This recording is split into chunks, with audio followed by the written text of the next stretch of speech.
오늘도 말씀 나누기 전에 앞뒤적으로 보시면서 한번 인사하겠습니다. 제 옆에 계셔 주셔서 감사합니다. 그렇게 한번 인사하면 좋겠습니다.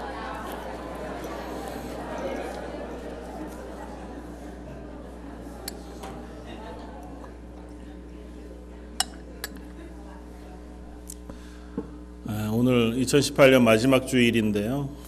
한 해 동안 함께 또 예배하고 한 교회로 있다고 하는 게 참 큰 기쁨이고 감사함인 것 같습니다. 새해를 소망하면서 또 내년에도 더 많은 또 성도들과 함께 예배하고 교제할 수 있기를 바랍니다. 오늘 제가 칼럼에도 썼지만 새해를 맞이하는 마음들 이렇게 세계 각국에 보면 여러 풍습들이 있더라고요. 요즘은 많이 사라지기도 했지만 도시 생활이라는 게 이제 그런 것 없이 살아가는 삶이기도 하지만 보면 별의별 풍습들이 다 있기는 있는 모양이더라고요. 저희 단기 선교팀가 있는 페루 같은 경우는 12월 31일이 되면 온 도시가 노란색으로 가득 찬대요. 그러니까 노란색 옷, 심지어 속옷, 풍선, 장식 이런 것까지 전부 다 노란색으로 아마 그게 이렇게 복을 받는다고 생각하는 아마 색깔인 모양이죠. 갔다 오면 물어봐야겠어요. 거기도 그런지, 쿠스코 지역도 그런지. 뿐만 아니라 다른 곳에서도 여러 풍습들이 있기는 있는 모양이더라고요. 근데 한 가지가 관통되는 동일함이 있습니다. 뭘까요? 그걸 하는 이유들. 왜 그런 풍습들을 가지고 있을까요? 복 받으려고. 보면 다 그거예요. 새로 맞이하는 이번 해에는 나에게 즐거움, 기쁨, 또 복이 임했으면 좋겠다는 기대를 가지고 무언가를 합니다. 접시를 깨기도 하고, 점을 치기도 하고, 사람을 만나서 키스를 하기도 하고, 선물을 하기도 하고, 숱한 여러 가지 행동들을 하지만 결국 그 안에 담겨져 있는 기대와 소망은 이거예요. 새로 맞이하는 한 해가 내게 복되었으면 좋겠다. 내게 좋은 일이 많이 일어났으면 좋겠다. 그래서 한번 질문해 봅니다. 그리스도인인 우리들, 하나님을 믿는 우리들에게 있어서 한 해를 마무리하고 새해를 맞이하는 기대와 마음은 어떤 것일까? 여러분들은 어떻게 한 해를 마무리하시고 새해를 맞이하십니까? 오늘 말씀을 나누면서 또 그렇지만 우리가 한번 이번 주 지나가면서 하나님 앞에서 내가 새해를 맞이하는 그 마음 자세가 어떤가, 또 한 해를 돌아보면서 나는 지난 한 해를 어떻게 살았는가를 한번 기억하고 생각해보고 또 다짐해 볼 수 있는 시간들이었으면 좋겠다 생각이 되었습니다. 분명한 것은 이런 것인 것 같아요. 우리가 무엇으로 심든지 그것으로 거두게 된다는 것입니다. 지난 한 해 동안 우리가 우리의 삶 속에 무엇을 심었는지에 따라서 아마 지금 혹은 또 앞으로 우리의 삶에 무엇인가를 거두게 되는 것들이 결정이 나게 될 것이다 하는 것이고, 단순하게는 우리가 선한 행동, 선을 심었다면 그것은 점점 어쨌든 고리를 이루어서 선한 열매들을 맺게 되어질 것이다고 하는 것입니다. 아주 눈앞에 단순하게 되돌아오는 반응이 아니다 할지라도 내가 꾸준히 선을 행하는 선한 마음, 또 하나님 앞에서 내가 그 믿음으로 살아가는 선한 행동들, 그것은 분명히 선한 열매들을 맺어가게 될 것이다고 하는 것이고, 반대로 우리가 내 이익을 쫓아서 아니면 세상의 유혹들을 따라서 악한 마음을 심게 되었으면 그것도 결국은 악한 열매들을 맺을 수밖에 없다는 거죠.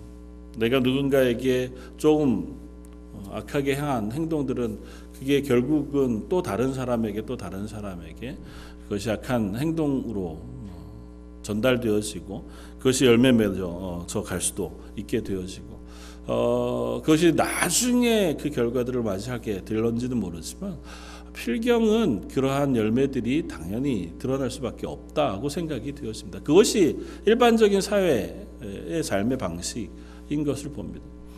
근데 오늘 말씀을 통해서 우리가 한번 더 생각해 볼 것은 우리가 그리스도인이라면 과연 어떻게 해야 할 것인가. 그 일반적인 이 사회의 삶을 따라서도 살지만 그리스도인으로 사는 삶 속에서 우리는 어떤 것에 우선권을 두고 우선순위를 두고 무엇을 기대하며 살아가야 할 것인가에 대한 점검 생각들을 한번 해보아야 할 필요가 있다는 것입니다. 오늘 제목이 뭡니까? 좌우지간, 지는 없어요. 네, 어쨌든 좌우지간의 축복. 네, 그렇게 해도 좌우간의 축복. 제가 설교 제목으로 쓴 거 지금 되게 특이하지 않으신가요? 좀 그렇죠. 저는 사실은 제 성정 자체가 이렇게 제목을 잘 못 잡는 사람 중에 한 사람이거든요. 왜 오늘 이렇게 잡았을까요? 무슨 목사님 신경의 변화가 있나? 말씀이 그래서 제가 어렸을 때 아버님이 이 본문을 가지고 설교하실 때 제목을 이렇게 잡으셨어요. 제가 다른 건 기억이 하나도 안 나고 제목만 좌우간의 축복 기억이 났습니다. 하나님 우리에게 좌우간 축복하시는 하나님이신 줄 믿습니다. 대답을 꺼려 하십니까? 하나님은 저와 여러분들에게 좌로 가든 우로 가든 좌우간에 축복하시는 하나님이신 줄 믿습니다. 하나님 그런 하나님이 분명하십니다. 오늘 말씀 가운데 그 하나님을 좀 발견했으면 좋겠다 생각이 됩니다. 물론 이제 저 말을 해놓고 뭔 말을 할까 또 이제 약간의 의심을 가지고 들으시기는 하시겠지만 오늘 본문은 이 아브라함이라고 하는 한 사람의 이야기를 우리에게 들려줍니다. 아브라함 이야기는 11장부터 시작이 돼서 앞에 12장의 짧은 에피소드를 우리에게 먼저 들려주고 오늘 본문 13장의 이야기를 우리에게 들려주는데요. 앞에 이야기를 간략하게 요약하면 하나님께서 갈대아 우르라고 하는 곳에 살고 있던 아브라함이라고 하는 사람을 부르십니다. 성경에 아브람이라고 하는 이름으로 아직 불릴 때. 근데 유추해 보면 하나님께서 아브라함을 부르실 때에 온 세상 가운데는 하나님을 믿는 사람이 거의 없었습니다.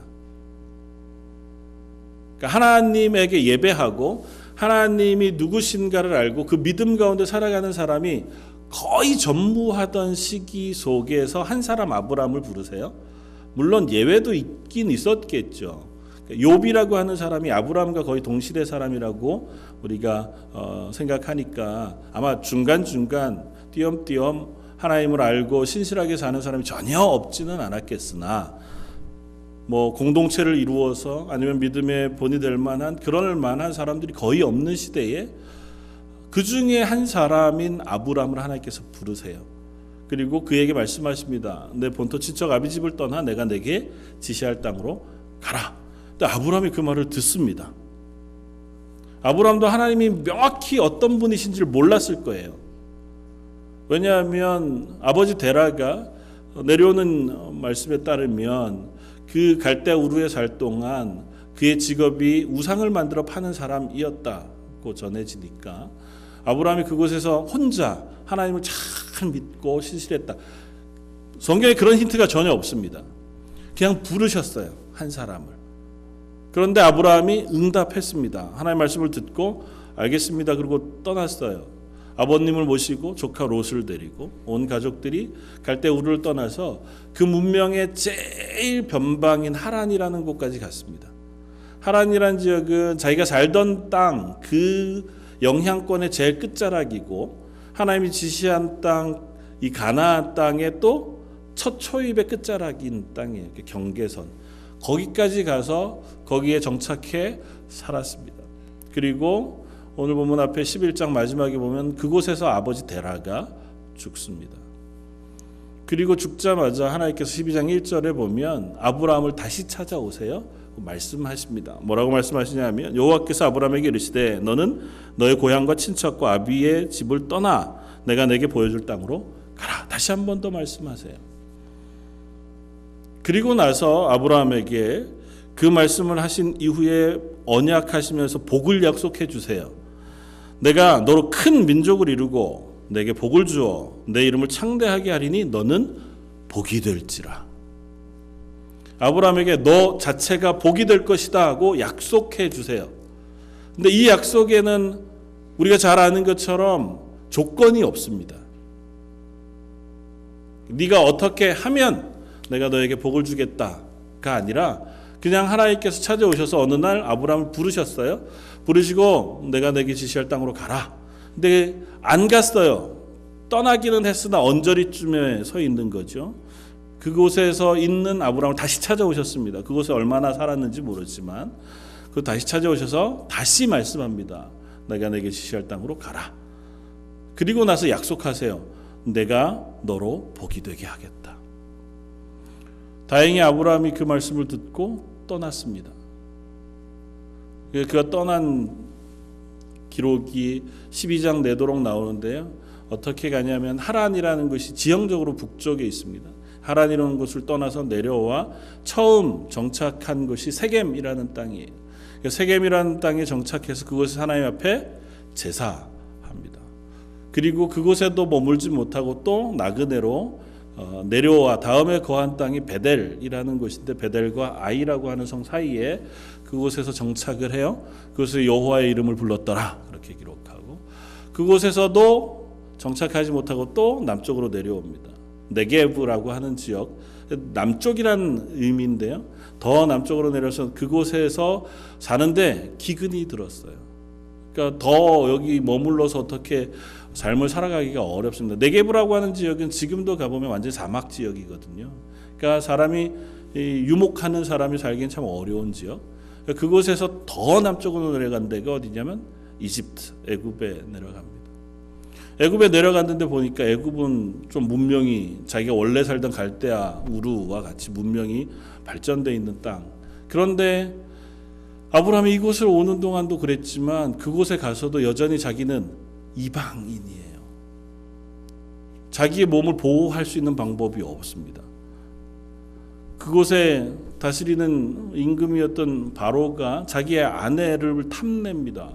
그러니까 아브라함이 목숨을 부지하기 위해서 아내를 누이라고 속여서 바로의 아내로 보내줘요.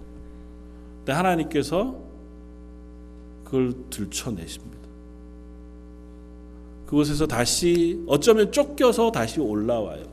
네가 어떻게 나한테 그런 속이는 일을 할 수 있나 바로가 화를 냅니다. 그리고 쫓아는 내는데 문제는 그 일을 통해서 이 아브라함이 바로에게 받은 물질이 많아져서 돌아와요. 그러니까 잘못은 했지만 잘못한 대가치고는 굉장히 큰 복을 받아서 아브라함이 그곳에서 올라와 네게브에서 다시 정착하는데 그곳에도 정착하지 못하고 다시 거꾸로 또 올라온 데가 어디냐면 베델과 아이 사이. 오늘 본문은 그곳까지 올라와 있는 아브라함의 이야기를 우리에게 들려줍니다. 그러니까 그 본문 앞쪽에는 내려갔다 올라왔다 그 얘기예요. 그런데 그 중에 한 번 아브라함이 실수했고 잘못했어요. 그런데도 불구하고 하나님께서 그를 다시 고치셔서 이 베델로 다시 돌려보내셨다까지가 앞쪽의 이야기예요. 베델로 돌아왔습니다. 돌아와서 보니까 룻과 함께 서로 그 땅에 정착해 살고 있는데 자기가 가진 재산이 너무 많아요. 그냥 내려갔다 왔는데 재산이 막 불어 있는 거죠. 재산이 너무 많은데 재산이 많은 것이 화근이 됐습니다. 재산이 없을 때는 같이 잘 살았어요. 서로 의지하는 관계였으니까 얼마나 좋았겠어요. 따지고 보면 성경에 나오는 이민 1세대가 아브라함이잖아요. 자기가 살던 갈대아 우르를 떠나서 자기가 알지 못하는 땅으로 갔어요. 상상해 보세요. 제가 자주 말씀드리지만 이때가 무슨 시대쯤 된다고요? 우리 역사책에서 보면 시기별로 철기 시대 전에 청동기 시대 쯤이에요. 청동기 시대도 초기 청동기 시대쯤 아니면 중기 청동기 시대쯤. 그러니까 아브라함이 살던 시대에는 나라라는 게 없었습니다. 공동체는 다 뭐였냐면 씨족 공동체예요. 그러니까 하나님이 아브라함에게 말씀하셨던 내 본토 친척 아비 집을 떠나 이 얘기는 내가 담보할 수 있는 씨족 공동체를 떠나서 다른 지역으로 떠나가는 거예요. 아브라함은 다른 지역으로 떠나갔으니 그곳에서는 자기가 자기를 보호할 방법이 없어요. 다른 씨족들 있는데 이제 가가지고 사는 거니까요. 혹 그런 영화들을 보신 적이 있나요? 아주 고대, 그러니까 뭐 청동기 시대나 뭐 석기 시대나 이때쯤 이야기들을 해놓은 영화들, 혹시 다큐멘터리들 이런 거 보신 적 있나요? 어떻든가요? 요즘처럼 사람이 많지 않아요. 지금 전 세계 인구가 이렇게 폭발적으로 많아진 계기는 산업혁명 이후라고 보통 얘기해요. 그러니까 산업혁명 이전에는 전 세계 인구가 몇 억이 되지 않았어요. 청동기 시대 때는요, 훨씬 적었습니다. 갈대우를 떠나서 이 가나안 땅으로 오가는데 사람들이 사는 동네가 많고 도시가 있는 게 아니에요. 다 횡한 벌판에 시족들이 중간중간에 모여서 사는 그런 시대예요. 그런데 아브라함이 그 길을 하나님께서 가라 그러시니 가긴 간 거예요. 가서 여기 빌부터 살고 저기 빌부터 사는데 보니까 사는 게 편안하지 않아요. 심지어 가뭄도 있고 안전도 도모되지 않으니까 자기 몸을 살기 위해서 내려갔던 게 애굽이었고, 거기서도 쫓겨나서 다시 올라와서 사는 데가 지금 여기인 거예요. 그러니까 아브라함의 입장에서 지금 현재 삶의 자리가 편안하지 않아요. 긴장이 있는 거죠. 이 가나안 땅에 지금 베델 사이에 살고 있는데 롯과 같이 그 땅을 살아가는 데 있어서 그 삶의 유일한 희망은, 아니면 위로는 피부치 롯밖에 없는 거예요. 그 롯의 가정과 함께 잘 살았어요. 근데 문제가 생겼습니다. 그동안 하나님이 복을 주셔서, 아니면 자기의 재산들이 많이 불어났어요. 양떼도 뭐 치는 가축들도 많아지고, 그 가축들을 치는 목자들, 그러니까 일하는 사람들도 많아졌어요.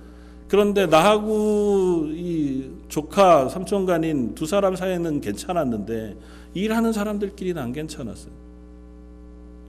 가나안 사람도 살고 브리스 사람도 사는 그 목초지가 뭐 되게 풍성하진 않았겠죠. 그러니까 풀 많은데 이런 데들은 주로 선점해서 여기는 우리 땅이야 뭐 이렇게 해가지고 양떼를 치고 싶은데 가보니까 저쪽 사람이 더 먼저 왔으니까 서로 다투기 시작했습니다. 재산이 많아져서 서로 다투기 시작한 일이 일어난 거죠. 그러니까 보면 그런 일이 우리 삶에서 되게 많은 것 같아요. 옛날 얘기도 있잖아요. 흥분의 가족은 옷 하나 이렇게 구멍 뻥뻥뻥뻥 뚫어가지고 애들이 같이 있어도 별로 지들이 안 싸워요. 먹을 게 없으니까 싸울 일도 없죠. 뭐. 근데 재산이 많으면 필경은 재산 때문에 뭐 유산 상속 다툼이 있거나 더 많이 가지기 위한 싸움이 있거나 우리들 속에 어떤 그런 싸움들이 있어지는 게 인간의 본연의 모습인 것 같아요. 많이 있으니까 있는 것 가지고 서로 이제 다툼이 생긴 거죠. 뭐 이 집안도 아마 그랬던 것 같아요. 다툼이 생겼습니다. 그러니까 아브라함이 보기에 이게 좋지 못해. 이 다툼이 생긴 것이 선하지 않아. 그래서 오늘 본문에 뭐라고 얘기해요? 야, 너나 나나 너의 목자나 나의 목자들이 서로 다투는 것이 옳지 않다. 우리 주변 땅이 많으니까 이제는 우리가 서로 나누어서 각자의 지역으로 나누어 살자. 그래서 네가 보고 네가 원하는 대로 좋은 쪽을 선택하렴. 그러면 나는 그 반대쪽을 선택할게. 네가 오른쪽을 선택하면 내가 왼쪽을 가서 살고, 네가 왼쪽을 선택하면 내가 오른쪽에 가서 살게. 네가 좌하면 내가 우하고 네가 우하면 내가 좌할 것이다. 롯이 눈을 들어서 보니까 요단 동편 그쪽이 초지가 좋아요. 그리고 도시들이 비교적 잘 발달해 있습니다. 마치 애굽의 그 삼각주 평야처럼 아주 풍성해 보이는 좋은 땅들이 있어요. 난 그쪽으로 가겠습니다. 그리고 가요. 그리고 아브라함은 그 자리에 남습니다. 오늘 본문 이야기는 이 이야기입니다. 이 이야기를 통과하면서 우리에게 한 가지 질문과 한 가지 의문을 던져줍니다. 아브라함이 이것을 선택하고 났을 때에 하나님께서 오늘 우리가 읽지 않았지만 바로 아브라함을 찾아오세요. 아브라함을 찾아오셔서 아브라함에게 다시 한번 말씀하시는 이야기 14절에 나옵니다. 롯이 아브라함을 떠난 후에 여호와께서 아브라함에게 이르시되 너는 눈을 들어 너 있는 곳에서 북쪽과 남쪽 그리고 동쪽과 서쪽을 바라보라. 보이는 땅을 내가 너와 내 자손에게 주리니 영원히 이룰 것이다. 하나님께서 그에게 일어나서 내가 보는 모든 땅들을 보라고 말씀하시고 그 땅을 내가 너에게 줄 것이다. 다시 한번 복을 약속해 주셨다는 것입니다. 반대로 자기가 좋은 것을 선택해 간 롯은요, 우리가 잘 아는 것처럼 결국은 성경이 롯이 그곳 가서 이곳저곳을 정착해 살다가 마지막 정착한 게 어디냐면 소돔이라고 하는 성이에요. 근데 그 소돔이라고 하는 성은 하나님 앞에서 참 악한 성이었습니다. 인간의 욕망이 가득 찬 성이었고, 그때 당시에 가장 인간의 욕심과 욕망이 가득 차 있는 죄악의 땅이었습니다. 그곳에 살다가 결국은 하나님께서 그 땅을 진멸하실 때, 심판하실 때 겨우 자기 목숨만 살아나오게 되어지는 것이 롯의 결론이었습니다. 우리는 이렇게 이제 이야기를 읽고 묵상의 결과를 이야기할 수 있습니다. 하나님 앞에서 좀 양보했더니, 내가 평화를 선택하고 양보하는 선택을 했더니 하나님이 아브라함에게 복을 주셨다. 맞습니다. 왜 그렇게 해석해도 성경 말씀이 틀리지 않습니다. 다투는 것보다 평안을 선택하고 내 욕심을 부리는 것보다 내가 손해보는 것을 선택한 것을 하나님 기뻐하셔서 복을 주시는 줄 압니다. 근데 오늘 본문 이야기는 사실은 그 얘기에 초점이 있지는 않아 보여요. 그럼 이 이야기의 초점은 어디에 있을까요? 여러분, 이 이야기를 읽으시면서 이 이야기가 지금 우리들에게 하고 싶어하는 얘기가 뭐라고 생각하십니까? 굳이 그 옛날 아브라함의 이야기를 지금 우리에게 들려주면서 하나님이 우리들에게 하고자 하시는 말씀은 뭘까요? 오늘 이야기를 관통해 가면서 한 가지 우리가 발견할 수 있는 것은 이 이야기의 주인공이 아브라함이 아니라는 것입니다. 이 이야기를 이끌어 가시는 분은 하나님이세요.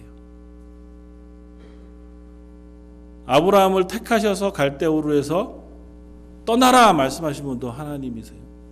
그곳에서 떠난 아브라함이 하란에 있을 때에 하란에 머물러 있지 말고 다시 내가 내게 지시할 땅으로 가라고 말씀하신 분도 하나님이세요. 아브라함이 그곳을 떠나서 나름대로 애쓰면서 나그네로 삶을 살아갑니다. 베델에서 네겝으로, 세겜에서 이집트까지 또다시 쫓겨나서 올라와 네겝으로 베델로 올라오는 이 삶을 살아가요. 그 살아가는 삶 동안에 하나님은 아브라함을 놓치지 않으세요. 심지어 아브라함이 애굽에 내려가서 실패했을 때, 작게는 창피한 일이고 좀 크게는 아내와 사이에서 하나님이 약속하신 언약을 스스로가 알지 못해서 아내를 바로에게 기꺼이 아내로 줘버리고 마는 그 어리석은 모습도 하나님께서 아시지만 그것조차도 고치셔서, 좀 거칠게 얘기하면 그것이 오히려 전화위복이 되어 복이 되게 하신 분도 하나님이세요. 오늘 본문 가운데 하나님은 아브라함을 조금씩 믿음의 사람으로 만들어가고 계신 것을 볼 수 있습니다. 그래서 아브라함은 지금 이 자리에 왔을 때에 이전의 아브라함과는 조금 다른 모습을 보여줘요. 이전에 아브라함은 자기의 먹을 것 혹은 자기가 거처 할 것 안전을 도모하기 위해서 이곳저곳을 나그네로 살아가면서 자기대로 삶의 방식들을 찾아가는 사람이었다면, 그래서 심지어는 내 아내를 내 목숨을 살기 위해서라면 할 수 없지 그래서 다른 사람의 아내로 기꺼이 줄 만한 정도쯤의 사람이었으나 이제는 야, 네가 어디를 선택하든 네가 어디로 가든 네 마음대로 일단 해라. 그러면 내가 나머지를 택할게. 쯤으로는 믿음으로 이야기할 수 있는 사람이 됐어요. 왜 이게 믿음으로 얘기했다고 우리가 얘기하냐 하면, 아브라함의 이후의 행동을 보면 아브라함의 마음을 우리가 짐작해 볼 수 있기 때문에 그래요. 그냥 좋은 마음으로 그랬을 수도 있죠. 네가 족하니까 네가 그냥 일단 내가 양보할게, 이런 마음이었을 수도 있겠죠. 그러나 성경을 읽다가 보면 아브라함이 그렇게 한 것이 하나님을 믿는 신뢰함 때문이라는 사실을 우리가 발견할 수 있습니다. 오늘 본문 뒤 14장이 그 얘기를 우리에게 들려줘요. 소돔에 갔던 조카의 가족이 그것을 공격해 온 엘람 왕과 연합군에 의해서 다 포로로 잡혀 가게 되어지는 일이 일어납니다. 그러니까 좋은 데 가서 살았는데요. 그곳에 사는데 그 주변에도 또 다른 나라, 나라라고 표현되어 있지만 아마 좀 작은 국가들이 모여서 그둘라오멜이라고 하는 왕이 중심이 돼서 침략해요. 다 사로잡아서 물건 다 뺏어서 갑니다. 그 얘기가 아브라함에게 들렸어요. 아브라함이 자기 수하에 있던 목동들을 다 불러요. 데리고 가서 그 군대를 쫓아갑니다. 쫓아가서 군대를 물리치고 자기 조카와 소돔 사람들을 다 찾아서 되돌아와요. 되게 신기한 일이죠. 어떻게 그랬을 수 있는지는 잘 알지 못하지만 어쨌든 성경이 그 일을 했다. 하나님께서 그 일을 하게 하셨다. 아마 그렇게 우리가 읽습니다. 그리고 나서 돌아오는데 두 사람 왕이 아브라함을 맞으러 옵니다. 한 사람은 살렘 왕이라고 하는 사람이고 또 한 사람은 소돔 왕인 사람이에요. 살렘 왕이라고 하는 사람 멜기세덱이라고 하는 사람인데요.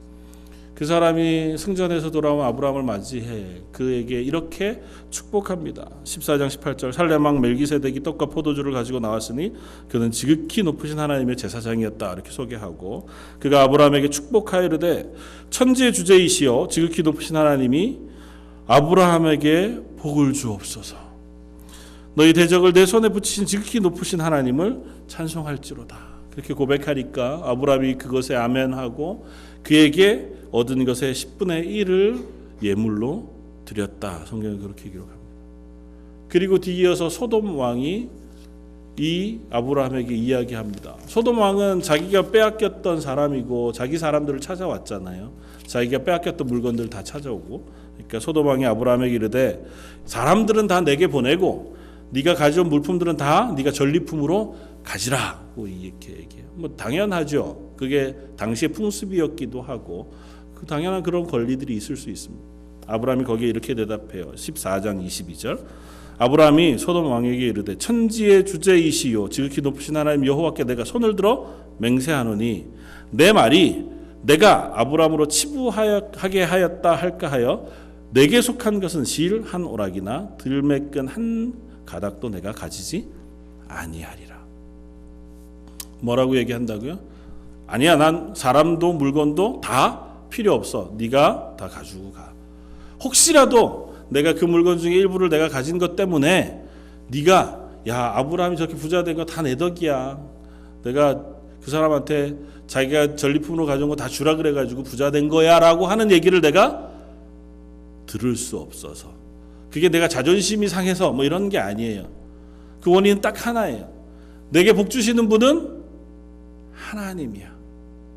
근데 혹에 만에 하나라도 내가 받은 복의 원인이 사람으로부터 네가 했다고 얘기하는 것이 이 주변에 혹시라도 얘기되게 하기 싫어서 나는 너게로부터 아무 물건 하나도 내가 당연한 권리를 가지고 받을 수 있는 거지만 얻지 아니하겠다고 얘기해요. 이걸 통해서 아브라함의 마음을 알 수 있습니다.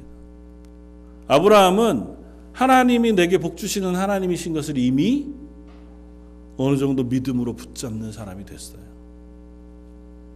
아마 여러 경험들을 통해서 그랬겠죠. 75세에 하란을 떠나서 이 땅으로 오면서 여러 삶을 살지 않았겠습니까?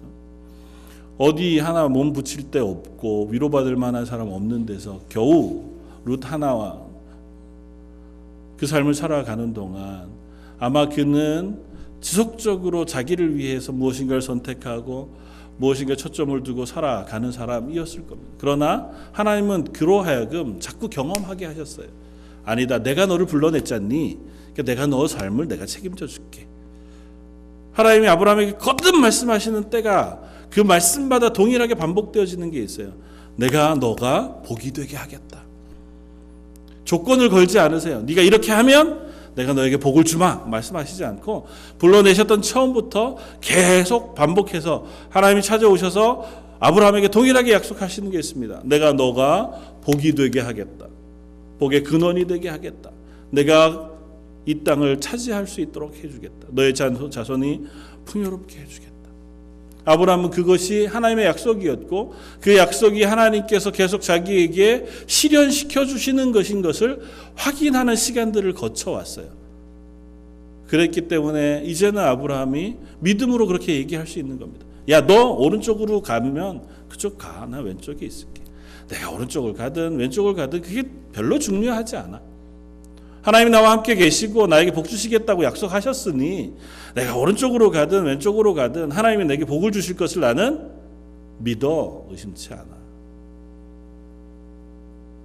사랑의 하나님께서 저와 여러분들에게도 동일하신 줄 믿습니다. 저와 여러분들에게 기대하시는 것도 동일한 믿음의 고백인 줄 믿습니다. 아브라함이 그렇다고 해서 항상 좋기만 했냐? 아니죠. 아브라함의 인생을 우리가 살펴보면 그 역시 긴 시간을 지나가고 있다는 사실을 우리가 발견합니다. 부르셨을 때 75세예요. 그가 하나님의 언약대로 땅에 정착하고 자녀를 낳고 그곳에서 복이 된 그 결론을 얻기까지 그가 지나가는 시간 25년 이상의 시간을 걷습니다. 그동안 그는 하나님에게 여러 번 질문하기도 해요. 하나님 주시겠다고 한 아들이 이 사람입니까? 나름대로 얼마나 많이 고민했겠어요. 믿음도 있는데 하나님께서 복을 주시겠다고 약속하신 건 분명할 텐데 내가 자녀를 낳겠다고 하신 것도 분명할 테고 한 나라를 이루게 하실 것도 분명할 텐데 가능성이 없어요. 그러니까 나름대로 하나님에게 질문하면서 해답을 찾아간 거겠죠. 아주 신실한 종 엘리에셀을 하나님 내가 양자로 드려서 이 사람으로 아들을 삼으면 되겠습니까? 하나님 아니라 그러세요. 다음에는 하갈이라고 하는 첩을 얻어서 그러면 이 여인을 통해서 얻은 이스마엘이면 괜찮겠습니까? 하나님 그것도 아니라고 하세요. 아브라함이 그렇다고 해서 그동안 지내는 동안 물질은 풍부했지만 그렇다고 해서 그가 한 나라가 될 만큼 또 주변에 많은 사람들에게 칭송을 받을 만한 그런 안정을 누리고 있었느냐? 그렇지도 않았습니다. 왜냐하면 아브라함 그의 아들 이삭 그의 아들 야곱 역시 그 땅에서 끊임없이 나그네로 살았어요. 나그네라는 표현이 조금 더 실질적으로 와닿으려면 그때 당시 환경을 다시 우리가 상상해 봐야 돼요. 아까 제가 말씀드렸잖아요. 시족들이 뭉쳐져 있는 시대, 어느 곳에서도 내 시족은 없는, 내 친족은 없는 땅에서 나 혼자 내 가족들을 데리고 이곳 저곳을 방황하면서 살아야 해요. 그러면 얼마나 눈치 보면서 살았겠어요. 이 시족들 모여있는 데 가서 그 사람들 비위도 맞춰줘야 될 거 아니에요. 그 사람들 땅을 살려고 하면 그래서 아브라함이 원하는 대로 돈을 지불하고 땅을 사요. 내가 주겠습니다 그러는 땅도 아니다 내가 돈을 다 지불할 거다고 얘기해요. 그게 마음이 좋기도 하고 그 사람이 하나님 앞에서 복을 받았기 때문이기도 하지만 냉정하게 얘기하면 그래야만 살 수 있는 환경이었을지도 몰라요. 그 길을 나그네로 삽니다. 그런데 그가 그 시간을 지나면서 확인한 게 하나 있어요. 뭐냐 하면 하나님이 내게 복을 주시는 분이라는 사실을 그는 확인했습니다.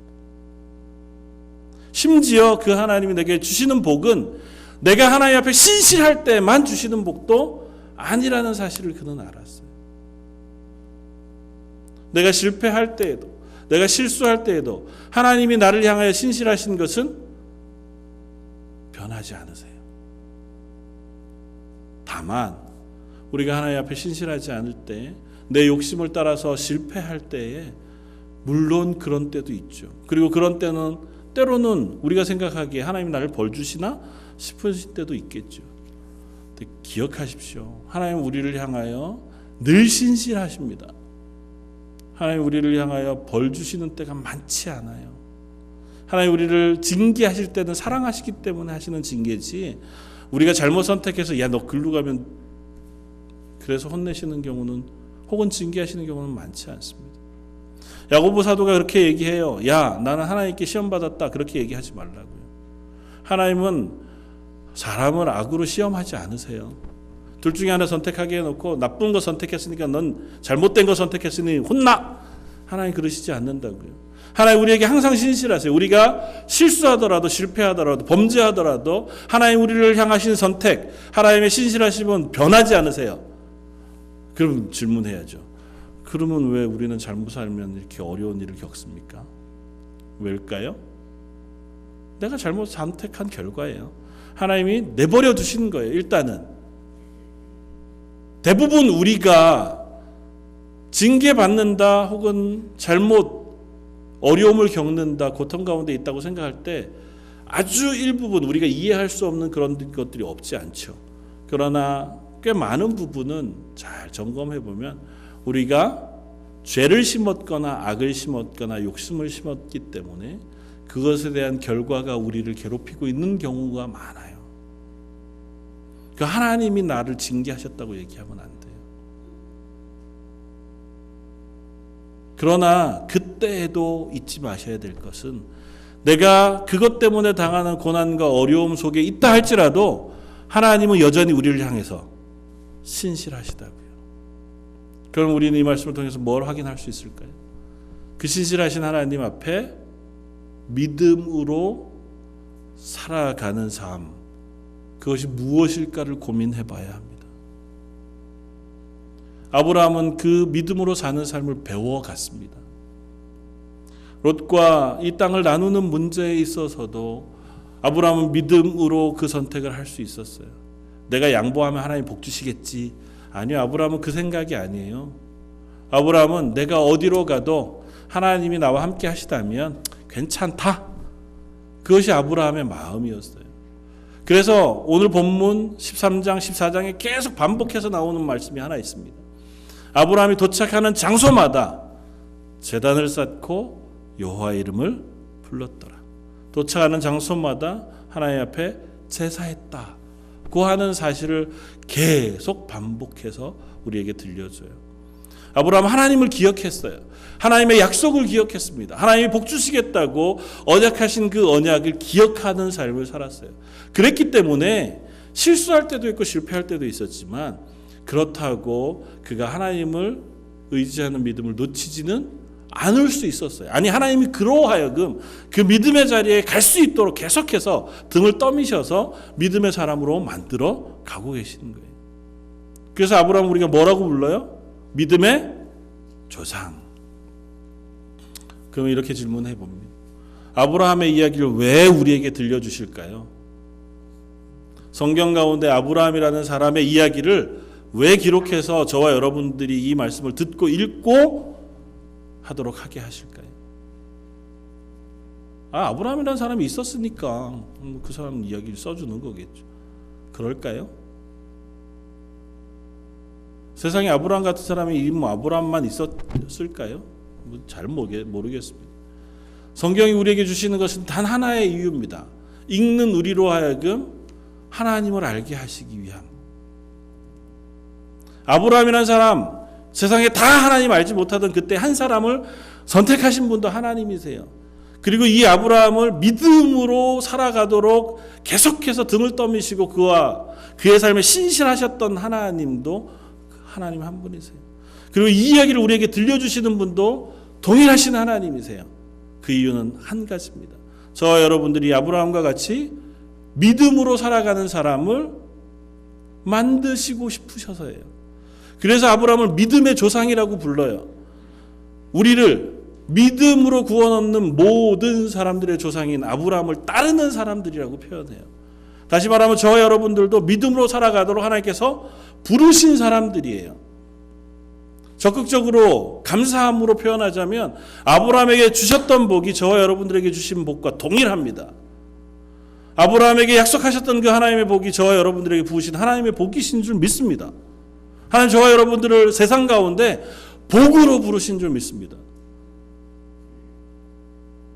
그리고 또 아브라함을 그 믿음으로 살아가는 본이 되게 하시기 위하여 하나님께서 그에게 신실하셨던 것처럼 우리로 하여금 아브라함의 본을 따라 살아가는 하나님의 사람으로 살라고 저와 여러분들을 부르시는 줄 믿습니다. 1년을 되돌아보면서 저와 여러분들의 삶이 믿음으로 살아온 삶이었는지 확인해 볼 필요가 있습니다.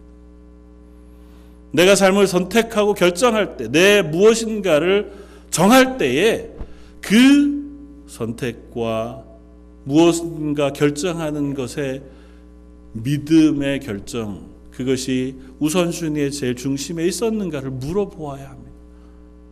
하나님은 우리에게 신실하세요. 내가 그러지 못했다 하더라도 하나님 우리의 하나님이신 것이 변하지 않습니다.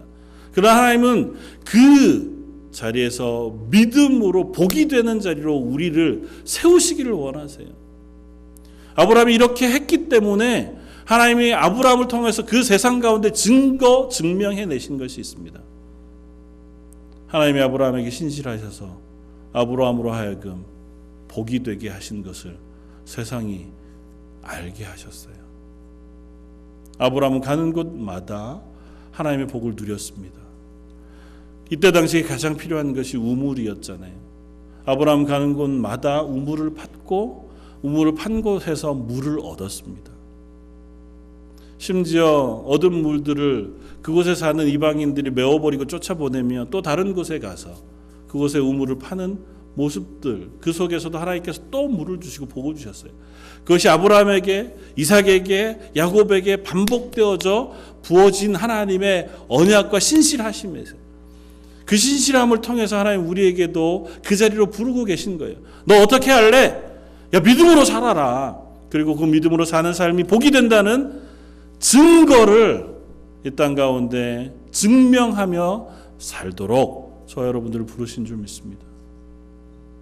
사랑하는 성도 여러분, 우리가 선택한 것이 때로는 우리의 욕심일 수 있습니다. 물론 그래도 하나님 우리를 신실하게 지키시는 줄 믿습니다. 그러나 우리의 욕심을 따라 선택한 그것으로는 하나님 앞에서 믿음으로 사는 복된 삶을 증명해 낼 도리가 없습니다. 반면교사도 될 수는 있겠죠. 야, 우리같이 악하게 살았는데도 하나님께서 여전히 용서해 주셨다더라. 그것도 참 감사한 일이죠. 물론 믿음의 사람들 가운데도 그런 모습을 보였던 사람들이 없지 않습니다. 그러나 하나님 저와 여러분들을 기꺼이 데리고 가고 싶으신 것은 믿음으로 복의 근원이 되어 주변의 많은 이들에게 그 복을 나누어 주는 자리에 서게 하시기를 원하십니다. 아브라함에게 약속하신 것이 그것입니다. 내가 너가 복이 되게 해. 그래서 너를 축복하는 자에게 내가 복을 주고 너를 저주하는 자에게 내가 저주할 것이다. 저 여러분들 그렇게 부르셔서 저희로 통하여 하나님의 복이 다른 이들에게 나뉘어지도록 부르셨고 저희를 통하여 하나님이 살아계시다는 것이 증거되도록 저와 여러분들을 부르신 줄 믿습니다. 부르신 그 부르심 앞에 우리가 믿음으로 결단하며 우리의 삶을 다시 한번 점검해 볼 수 있기를 원합니다. 나를 향하여 신실하신 하나님을 내가 의지해서 살아가는가? 나를 향하여 신실하신 하나님을 믿음으로 붙잡고 내가 결단하고 결정하고 삶을 살아가는가? 부족하지요. 그리고 그것이라고 해서 매번 아주 디렉트로 좋은 결과만 우리가 얻어지게만은 안 돼요.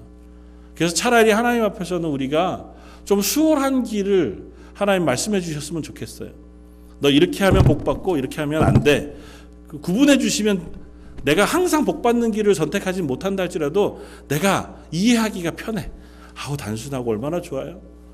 근데 하나님 그렇게 안 하세요. 하나님이 그런 분이 아니시거든요. 그러니까 어려워요.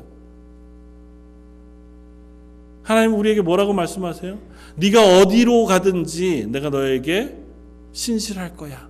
그런데 너를 써서 세상 가운데 하나님 앞에 신실한 믿음의 사람으로 복받는 증거 증명을 보여주고 싶어. 그래서 우리를 청지기로 왕같은 제사장으로 세우시기를 원하세요. 하나님 우리를 향해 부으신 복을 나 혼자 가지고 있는 게 아니라 내 주변에 전하고 흘려내보는 청지기로 하나님 우리를 부르셨다고요.